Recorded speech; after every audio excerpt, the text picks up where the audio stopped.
Halo warga pecinta KDM, siapa di sini yang masih suka kepo dengan mantannya? Siapa di sini yang masih penasaran apakah mantan masih suka sama gue atau tidak?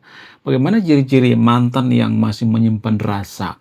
Atau bagaimana ciri-ciri orang yang suka dengan kita atau yang naksir dengan kita? Untuk menjawab pertanyaan ini biar netral, saya butuh seorang asisten bernama Mbak AI. Langsung saja kita tanya sama Mbak AI. Halo Mbak AI, bagaimana ciri-ciri mantan kita masih naksir sama kita, masih menyimpan rasa? Apa bedanya mantan yang masih menyimpan rasa atau cuman fake doang, atau cuman manipulasi doang, atau cuman PHP doang? Kemudian bagaimana ciri-ciri seseorang yang suka dengan kita, yang cinta dengan kita? Lalu kalau misalnya ada seseorang yang masih suka dengan mantannya, masih ada rasa, gimana cara menghadapi masalah seperti ini? Terima kasih.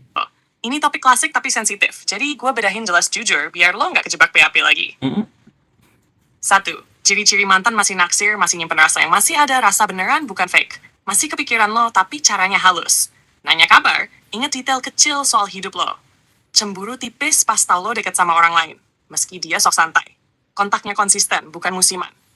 Kalau ketemu, auranya beda. Awkward plus hangat nostalgia. Kadang refleksi diri. Dulu gue salah ya.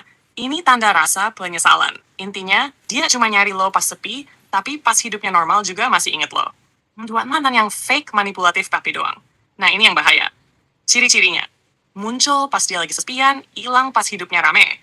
Ngomong manis tapi nggak ada tindakan. Bikin lo berharap, tapi kalau ditanya serius, jalanin aja dulu. Lihat nanti ya. Dia pengen validasi, bukan lo. Sering tarik ulur. Hari ini perhatian, besok dingin. Kesimpulan kerasnya, dia kangen perasaan dicintai, bukan kangen lo. 3. Ciri-ciri seorang yang beneran suka cinta sama kita. Ini yang asli, bukan gimmick. Hadir konsisten, bukan cuma pas mood. Pengen tahu hidup lo, bukan cuma badan hiburan. Ngorbanin waktu, tenaga, bahkan ego. Dengerin lo, bukan cuma nunggu giliran ngomong. Kalau cemburu, jelas dewasa, nggak manipulatif, nggak bikin lo bingung. Orang yang cinta itu jelas arahnya. Kalau lo sering mikir, open quote, ini orang sebenarnya maunya apa sih? Close quote. Biasanya, dia emang nggak niat serius. 4. Gimana cara menghadapi orang yang masih suka sama mantannya? Ini penting banget. Ada 3 posisi. A. Lo adalah orang yang masih punya rasa ke mantan. Jujur ke diri sendiri. Jangan bawa orang baru cuma buat pelarian. Tutup dulu akses ke mantan. Chat, stalking, nostalgia. Sembuh dulu, baru mulai lagi. B. Lo deket sama orang yang masih ada rasa ke mantannya. Jangan jadi terapis atau penampung luka. Tanyain dengan tenang tapi tegas. Open quote, lo udah selesai sama masa lalu lo belum? Close quote, kalau jawabannya ngambang, mundur pelan-pelan. Karena lo pantas jadi tujuan, bukan tempat singgah. C. Mantan lo masih punya rasa, tapi lo udah enggak, tegas, sopan. Jangan kasih celah harapan. Kalau perlu, jarak itu bentuk kasih sayang ke diri sendiri.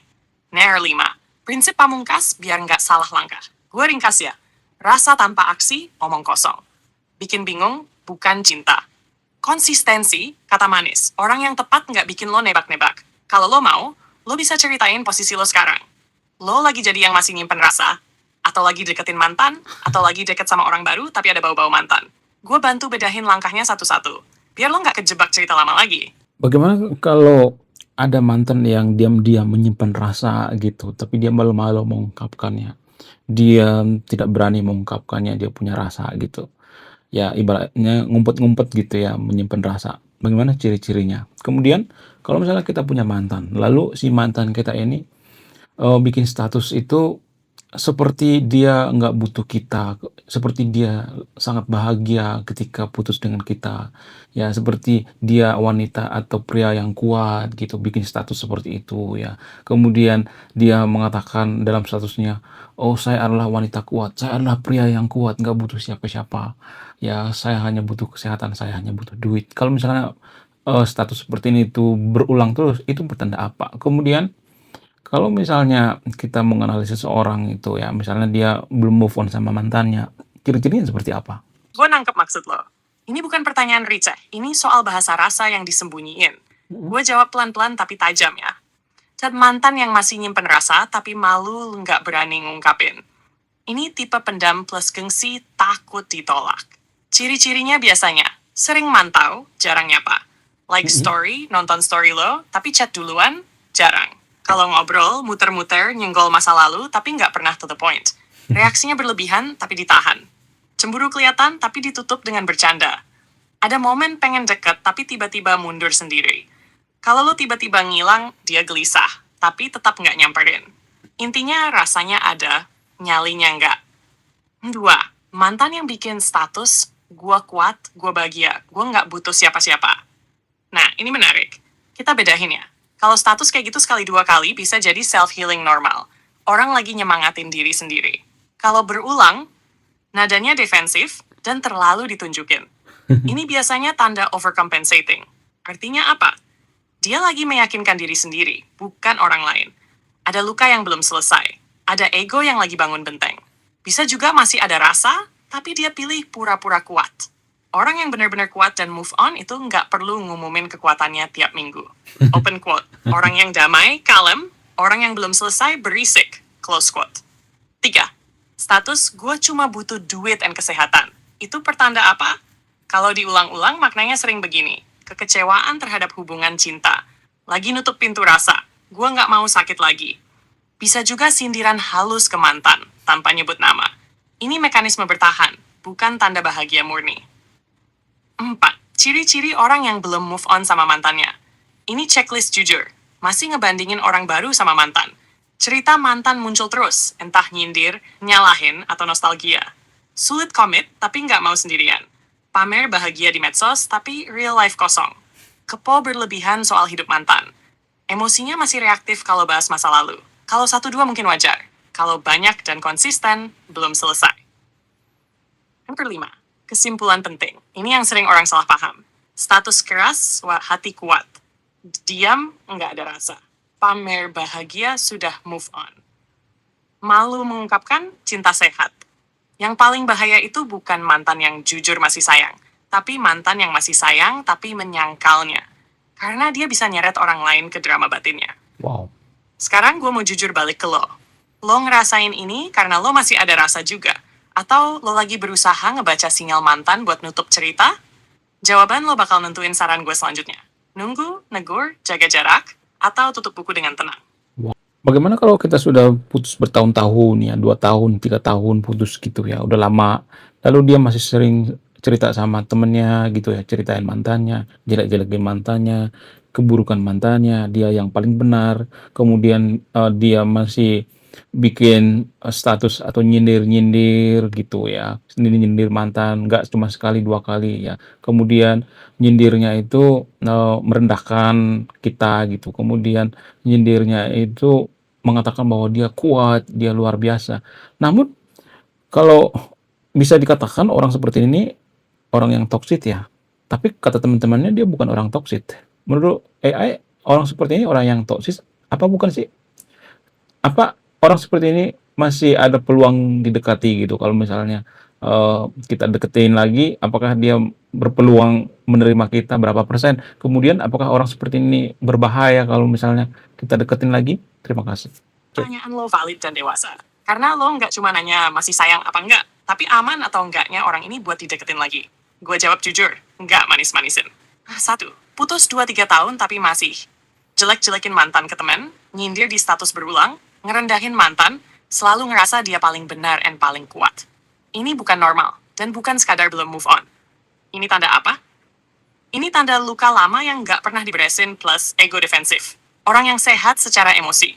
Bisa ingat masa lalu tanpa marah, bisa ngaku salah walau dikit, nggak butuh menjatuhkan orang lain buat ngerasa tinggi. Kalau udah bertahun-tahun tapi masih nyerang, itu pola kepribadian, bukan fase. Kedua, apakah orang seperti ini bisa dibilang toksik? Jawaban jujurnya, ya, perilakunya toksik. Walaupun temannya bilang, dia bukan orang toksik. Kenapa sering temannya bilang, dia baik-baik aja? Karena temannya nggak jadi target emosionalnya. Toxic itu sering muncul di hubungan intim, bukan di pertemanan. Banyak orang toxic charming di luar, tajam di dalam.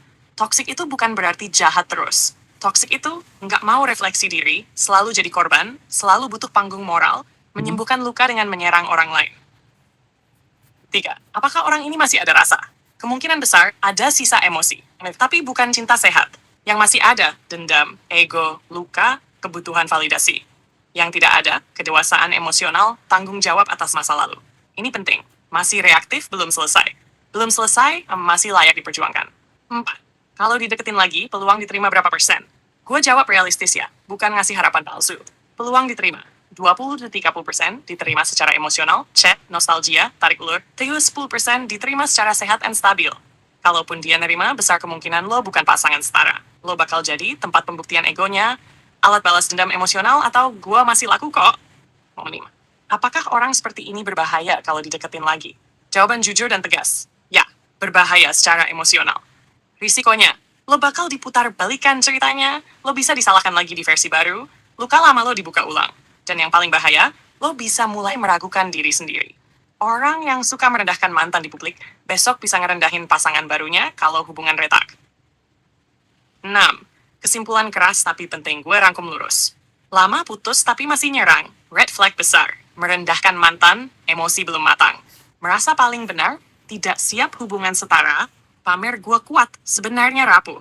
Orang ini bukan belum sembuh, tapi belum mau sembuh. 7. Pesan terakhir buat lo, kalau lo nanya semua ini, kemungkinan besar lo ingin closure, atau ingin yakin bahwa menjauh itu keputusan benar. Dan gue bilang ke lo dengan tenang, menjauh dari orang seperti ini bukan kalah. Itu menang tanpa ribut. Kalau lo mau, gue bisa bantu. Ngebedain closure versus keinginan balik. Ngerapihin emosi lo biar nggak kepancing lagi. Atau bantu lo bikin batas mental biar omongan dia nggak ngaruh. Lo nggak lebay. Lo cuma lagi melindungi diri sendiri, dan itu dewasa. Kasus ini kasus teman gue ya, teman dekat gue. Dia punya mantan istri, ya, sudah cerai 3 tahun, tapi si mantan istrinya itu masih nyindir-nyindir ya, kemudian belum mau cerai secara hukum. Sementara si prianya sudah minta cerai berulang kali. Nah, bagaimana solusinya? Apakah yang salah itu si cowok temen gue atau si ceweknya yang bertahun-tahun sampai 3 tahun itu masih belum bisa memaafkan? Apakah si ceweknya itu berpotensi jadi ODGJ atau orang gila? Apakah orang seperti ini harus dibawa ke psikolog atau ke psikiater? Bagaimana fakta yang sebenarnya? Tolong dikasih jawaban yang jujur. Apakah si wanita ini atau mantannya teman saya ini akan membalaskan dendamnya suatu saat di masa depan? Apakah ini berbahaya? Apakah ini termasuk gangguan jiwa karena sudah bertahun-tahun, sudah sampai 3 tahun, tapi tetap ada sindiran gitu ya di medsos atau dimanapun yang berbau negatif. Bagaimana menurut AI? Gue lurusin satu-satu ya. Nomor 1, situasinya kita ringkas dulu biar adil. Sudah pisah cerai secara sosial, misal 3 tahun. Cerai hukum belum selesai, si istri belum mau. Mantan istri masih nyindir, menyalahkan, merendahkan. Pihak pria sudah berkali-kali minta cerai resmi. Ini penting. Ini bukan lagi soal cinta, tapi soal luka, kontrol, dan penolakan realita. 2. Siapa yang salah? Cowok atau cewek? Jawaban jujurnya, bukan soal siapa yang salah, tapi siapa yang belum selesai secara emosional. Namun secara perilaku saat ini, pihak pria sudah minta cerai resmi, bertanggung jawab secara hukum, ingin kejelasan, sikap dewasa.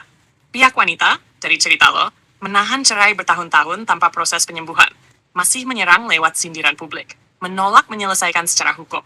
Dalam kondisi sekarang, beban masalah ada di pihak wanita, bukan karena jahat, tapi karena tidak mau atau tidak mampu melepas. 3. Apakah wanita ini berpotensi ODGJ, orang gila? Gue jawab tegas, tidak bisa dan tidak boleh langsung dilabeli ODGJ. Kenapa? ODGJ itu diagnosis medis, bukan kesimpulan sosial. Marah, dendam, nyindir bertahun-tahun, otomatis gangguan jiwa berat. Yang lebih akurat, dia mengalami masalah psikologis, tapi belum tentu gangguan jiwa. Kemungkinan yang lebih realistis. Trauma pasca perceraian. Dendam emosional kronis, ego terluka plus penolakan realita, ketergantungan emosional, need for control, nggak mau kalah. Ini tidak membuat dia gila, tapi tidak sehat secara mental dan emosional. Norma 4. Perlu ke psikolog atau psikiater? Jawaban jujur dan tepat. Psikolog paling masuk akal tahap awal. Karena masalahnya emosional, trauma, pola pikir berulang, sulit memaafkan, and move on. Psikolog bantu, memproses luka, membongkar pola dendam, mengajarkan menerima realita. Psikiater hanya perlu kalau ada tanda halusinasi, delusi berat, depresi berat, ancaman menyakiti diri orang lain, fungsi hidup kacau total. Dari cerita lo, belum ke arah itu. 5. Fakta keras tapi jujur. Ini penting. Tidak mau memaafkan selama 3 tahun itu pilihan, bukan penyakit. Luka boleh lama, tapi menahan orang lain secara hukum itu tidak sehat. Sindiran berulang tanda emosi belum diproses. Bukan bukti cinta. Menolak cerai seringkali bukan ingin rujuk, tapi takut kalah atau kehilangan kontrol. 6. Solusi paling realistis, bukan drama. Untuk pihak pria, teman lo. 1. Lanjutkan jalur hukum pengadilan agama negeri. Jangan nunggu dia sembuh dulu. 2. Batasi kontak emosional. No debat, no klarifikasi perasaan. 3. Semua komunikasi tertulis dan resmi. Ini bukan kejam, ini melindungi kesehatan mental. Untuk pihak wanita, idealnya dibantu psikolog, tapi tidak bisa dipaksa kecuali ada risiko berat. 7. Kesimpulan jujur tanpa basa-basi. Bukan ODGJ, bukan gila. Orang terluka yang tidak mau menyelesaikan lukanya. Berbahaya kalau dibiarkan, bisa jadi konflik hukum dan emosional berkepanjangan. Wow. Dan yang paling penting, empati tidak berarti membiarkan diri disandera secara emosional atau hukum. Kalau lo mau, gue bisa bantu. Bikin peta langkah hukum plus mental buat teman lo. Bantu ngerangkum cara menghadapi mantan yang tidak mau cerai. Atau bantu lo menilai apakah situasi ini sudah masuk kategori abuse emosional. Lo tinggal bilang aja mau fokus ke bagian yang mana. Jujur, dingin, tapi adil ya. Ini penting supaya nggak kebablasan ke asumsi yang bahaya. 1. Apakah dia akan membalas dendam di masa depan? Jawaban paling akurat, tidak bisa dipastikan, tapi ada risiko emosional, bukan otomatis balas dendam fisik. Kita bedain dulu jenis balas dendam. Yang paling sering terjadi, balas dendam simbolik. Nyindir terus, menjatuhkan reputasi, playing victim, memutar ulang narasi gua dizalimi. Ini Wow. sudah terjadi sekarang. Yang lebih jarang, sabotase sosial, fitnah, adu domba, gangguan psikologis ke pihak pria, term paling jarang, kekerasan fisik kriminal. Ini tidak boleh diasumsikan tanpa tanda ekstrem. Jadi, ya, berbahaya secara emosional dan sosial belum tentu berbahaya secara fisik. Kedua, apakah ini termasuk gangguan jiwa? Jawaban tegas dan ilmiah. Tidak bisa disebut gangguan jiwa hanya karena 3 tahun nyindir. Kenapa? Gangguan jiwa diagnosis medis. Durasi lama otomatis gangguan jiwa. Yang lebih tepat, gangguan pengelolaan emosi, trauma yang tidak terselesaikan. Bahasa awamnya, dendam kronis, emosi terjebak, ego terluka, penolakan realita. Ini masalah psikologis, bukan gila. Ketiga, tapi apakah ini tetap tidak normal? Jawaban jujur, ya, ini tidak sehat. Orang yang sehat bisa marah, lalu reda, bisa luka, lalu mengolah, bisa benci, tapi berhenti menyerang.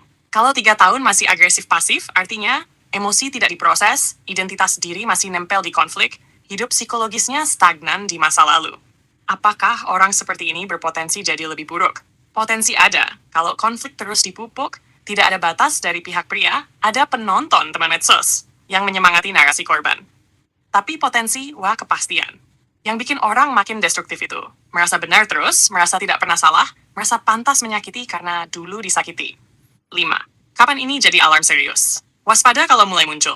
Ancaman langsung, obsesi berlebihan, stalking intens, halusinasi delusi, bicara ingin menyakiti diri orang lain.